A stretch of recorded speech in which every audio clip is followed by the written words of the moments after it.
Good afternoon. Why was a federal grand jury investigating the victim's financial records? And why was an FBI forensic accountant brought in and served search warrants only when there is probable cause for financial fraud? Were the victims factually all heavily financially connected, not only to each other, but also to several others? And could those individuals be the alternate suspects? Roll the tape. The alternate suspects that exist in this case.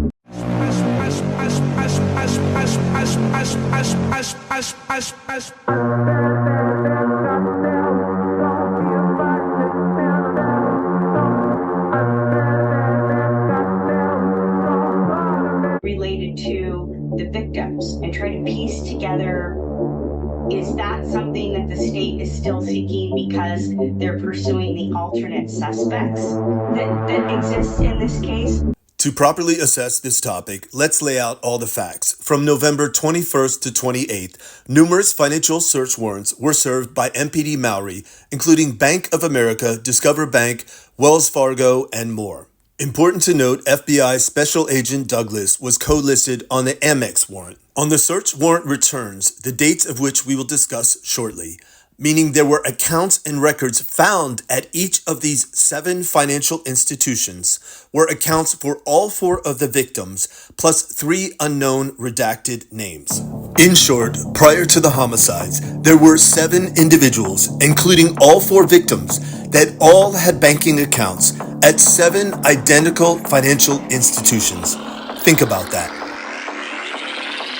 Also, included in the search warrant request from September 1st, 2022 onward, law enforcement wanted all video surveillance and imagery pertaining to account transactions, including account openings, withdrawals, deposits, etc., and were seemingly returned for all 7 individuals at all 7 financial institutions. Let that one sink in. Another key discrepancy I noticed under the CCTV request was that in the Bank of America warrant, which was the first warrant served on November 21st, there were only 3 redacted names.